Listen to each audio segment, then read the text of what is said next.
Hey beauties, so I am off to the theatre this evening and I thought I would do a get ready with me. It is a festive season, so there had to be a little bit of glitter, but this is also inspired by a recent makeup worn by Khloe Kardashian, which was sent to me by Aimee Victoria over on Instagram. So I thought I would replicate the makeup for you guys. I'm starting off with the NARS Tinted Smudgeproof eyeshadow base.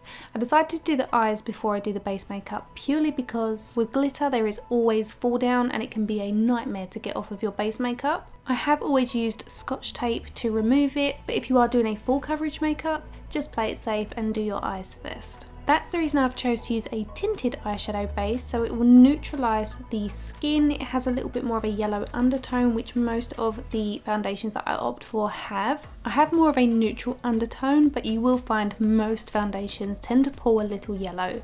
Now I've packed that in, I'm going in with bareMinerals Endless Summer Bronzer in the shade Faux Tan. Looking at Khloe's makeup in the photo, it's quite a warm shade through the socket. This is the bareMinerals Cooler Tone Bronzer, so you can use Warmth, which is the warmer shade, or you could use NARS Laguna Bronzer, you could use Hoola by Benefit, or any bronzer or eyeshadow that is slightly warmer. Then you want to take that through the socket from the inner corner to the outer corner, up towards the eyebrow bone and outwards in a slight V shape. For the rest of the eyeshadow, I'm going to be using the Natasha Denona Glam palette. I know this is quite an expensive one. If you can find dupes for this, it would be great. I just decided this had all the colours that I needed for this particular look, so I apologise that it's not more affordable. So I'm using a small crease brush to build up this colour in the outer V. Khloe's eye shape is slightly different to mine, so I am going to adjust it in order to suit my eye shape, and you can do the same. I'm going in with this taupey shade called Crease, and on a flat shaded brush I'm taking this over most of the mobile lid. Based on the photos, which do have a filter on them, the eye makeup is quite cool looking. That warm tone that she's got going through the socket really does make the grey taupey tones on the eyes look that much cooler. Towards the inner corner of the eye and the front half of that mobile lid, it's quite light in shade, but again it's still on that grey spectrum. So I'm taking the same brush, turning it over and using that side with the shade Transition, and I'm patting that on the inner half of the mobile lid. That's creating a gradient between the two taupey shades that we've now used. Just go back in with a little bit of your bronzer to make sure that it doesn't look too chalky as it meets the socket line. Because there is a filter on the photo, it's hard to decide whether there was black or a very dark brown used. I think a very deep dark matte brown would be more flattering for everybody, and I don't want to have to change palettes. So going back into that palette, I'm going to use the darkest matte brown. This shade is called Lash Line, and on a small brush, these brushes by the way are the Hannah Martin and Ciate London brushes. I thought I'd give them a whirl and I really like them. So I'm using the two smaller brushes to pat that along the eyelash line and also tracing along the wing that we've already created with the brown shades. But I'm going to keep that perpendicular to the highest point of the socket line, and then I'm going to tap the colour backwards towards that socket line so we create a nice defined V shape in this darker shade. I like what Ash, the makeup artist, has done with this particular eye shape. By keeping that darkest shade perpendicular to the highest point of the eye opening, you create a beautiful lifted look but without the darkness overtaking the eyes. When you're looking straight into a mirror, the socket line that's above your pupil, where that crease is, that is the guide for how high you want your darkest eyeshadow to go. If you take it any higher, you are going into the realms of just a dark, smoky eye. So you can see that we've created this V that almost frames the centre of the mobile lid, but the darkness that we get is from the outer V shape, so it's not overtaking the centre of the eyes. As we are going to be applying some falsies, I'm going to apply some of that lash line colour along the eyelash line just to smoke it out slightly.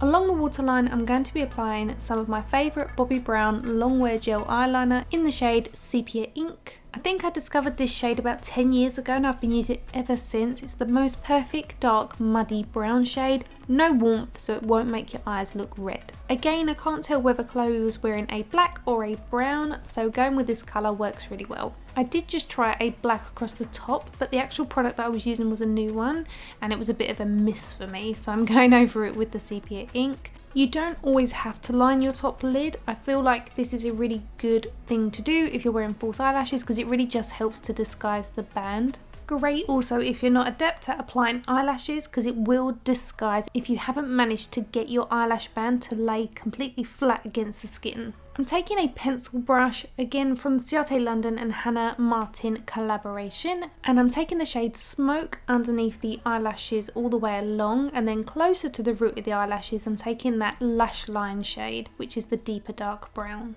Next I'm taking some Cosmetic glitter. You can see from Chloe's photos that she has some silver glitter strategically placed on the inner third. So I'm taking some glitter glue first and then gently tapping some of that silver glitter over the top. Again, only a third of the way in and making sure that it's not really above that socket line. Use what's left on your bristles with that glitter and a little bit of that glue to fade it out ever so slightly. Next you want to apply a layer of mascara. If you're not going to be wearing falsies, then just do a few coats of this to really build up and volumize your natural lashes. I'm applying one coat of this just to disguise my natural lashes so they don't have any eyeshadow on them and they're not as light as they naturally are. I really like this mascara. This is the Sculpted by Aimee mascara. For false eyelashes, I wanted a set that fanned out and were longer on the outer edge, so I chose the Lash Base LB08. This brand do the ultimate false eyelashes that feel like real lashes, and they're so affordable. I have a discount code which I will link in the description bar for you, so whether you're in the UK or the US, you can get 10% off. On my lower eyelashes, I'm using a sample size of the Charlotte Tilbury Push Up Mascara because I like this one for lower eyelashes because it really does make them look beautiful. But I'm manipulating them to create little spikes. If you zoom in, you can see that Chloe is wearing some individual lashes along the lower lash line. I already have quite full lower lashes, so I'm just going to apply 4 or 5 individual spikes. These little clusters came in the purple packet of eyelashes that I've showed you before that only cost me £4. They are like the gift that keeps on giving, they just keep going on and on. Moving back onto my face, I'm spritzing it with the MAC Fix Plus Stay Over. It's been a little while since I applied my moisturiser, so I want something to hydrate the skin. Then I'm going in with the Tatcha Liquid Silk Canvas. You know I absolutely love this product and they have kindly given me a discount code for those of you in the US. Shonagh20 will get you 20% off site-wide for single items and sets, and if you spend over $100 you'll get a free Silk Canvas Primer Mini. So I will link that in the description bar if you want to take advantage of my discount code. There's so many products I love of theirs, but obviously you know I'm absolutely obsessed with this Liquid Silk Canvas Primer. This one is for oily skin, but the Balm one is for drier skin. And I believe my code's only throughout December, so take advantage of it while you can. I decided I would do one of my favourite techniques for the base makeup today. So I'm going in with the Too Faced Born This Way Multi-Use Sculpting Concealer, but you can do this with any form of concealer, any kind of coverage. I'm going for more of a full coverage because we've really played up the eyes. I'm going to the theatre, so it's going to be dark. However, you can do this with lighter based products for a daytime look. So I've applied the concealer in the places that I want the most coverage, which is underneath the eyes for brightening, a little bit down the centre of my nose, the centre of my forehead where I tend to get most oily, and a little bit on my chin. Remember to blend it in with your brush or your sponge and just make sure that there's no harsh seams before you move on to the contour. I'm going to use the Hollywood Contour Wand by Charlotte Tilbury. And I'm placing this on the hollows of the cheeks and a little bit in the temples, and I'll also be taking it around my hairline. But I like to do 2 stripes at a time, do the blending, because I find this tends to set in place and it can be quite hard to blend out. So do a little bit at a time. Again, the blending doesn't have to necessarily be perfect because this is a base layer. This is going underneath our foundation, but you do want to make sure it is still blended because the idea is that you apply less foundation. This is kind of like a soft veil underneath a very light coverage. So although the foundation will help with the blending, you still want to make sure you've done the best job you can possibly do, but it doesn't need to be perfect. I know that kind of sounds like I'm contradicting myself. So basically do the best blending that you can do, and if it's not perfect you needn't worry because the next step will cover any mistakes. I'm also applying a little bit down the sides of my nose, more so for warmth. If we're taking inspiration from Chloe's photo, the face is well sculpted. Before we go in with our foundation, I'm going in with the Lisa Eldridge Elevated Glow in the shade Cosmic Rose, and I'm applying this high on the cheekbones. I cannot recommend this product enough, whether you're applying it on a day where you're wearing no makeup or underneath your makeup. It has this ingredient that creates like a mesh on the skin which tightens, so it works brilliantly in this area, unlike any other highlighter that I've ever used. Then I'm going in with the Lisa Eldridge Seamless Skin Foundation. I'm only using a very light amount of this on a Duo Fibre Brush, and I'm buffing this over the areas that we haven't applied any product, so around the jaw, around the top lips, sides of the nose, and then using what's left on the bristles, I'm going to buff that up and over the areas that we've applied the contour and where it meets the concealer. My twin sister was going out a few nights back and she rarely does her makeup to go out. So she said, I'm going to follow along with one of your tutorials. So I gave her a load of makeup for it and she was literally blown away about how incredible her skin looked, because this is the technique that she used. It doesn't have to be full coverage, and the idea of this is that you are still applying all the products that you need, but strategically and in light layers so that it isn't too heavy on the skin, but almost applying a veil of foundation over the areas that you've already applied contour. It just gives the most beautiful finish to the skin. My preference for this is to use a Duo Fibre Brush because it specifically picks up less product and it blends it effortlessly. It just really does leave this soft veil. Now for me, the thing that really is missing is filling in my brows. I always tend to do this once my base makeup's done, so filling this in really does help to almost finish off the eyes, because the eyes can look heavy if you don't have your brows filled in. If you are new to my channel, I will link my brow playlist up in the top corner for you, because I have a few different techniques on how I fill my brows in, but this product and this technique is my favourite. I will link everything I've used in the description bar for you. I've used the Urban Decay brow blade here, and I'm finishing off with the Benefit 24/7 brow setter.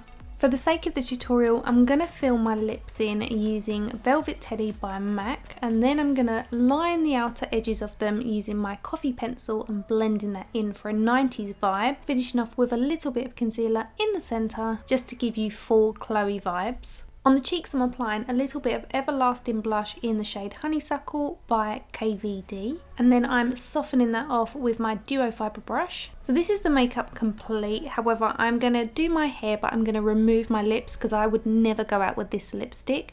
I like something soft and peachy, almost completely nude, as you know. I've spritzed my hair with the GHD Bodyguard Heat Protectant throughout, and then I'm using the GHD Curve Soft Curl Tong in 32mm to give it a nice beautiful wave. I'm not going to go for the Khloe Kardashian hair from the photo, I'm going for my classic wavy voluminous style. However, if you wanted to achieve that look, I would roll these up and pin curl them until they're completely cool, and then I would brush it out. I love this because it's got a ceramic coated barrel, so your hair glides through it. Unlike the olden days with your tongs that used to get super hot, these are at the optimum temperature, so you know you're not damaging your hair, and I've loved using these. They're really nice and lightweight. It's got nice cool tips, you don't burn your finger, and I believe you can also get this one in the 26mm, which I must get because sometimes I really do love a slightly tighter curl rather than just a wave. I recently got their creative curler, which is like the conical wand, which I used to love. That's the kind of curl that stays in until you wash it out. It's brilliant. But as I'm going to the theatre and I've played up my makeup, I want my hair to be nice and soft but still voluminous, so I'm going to give it a shake out and then just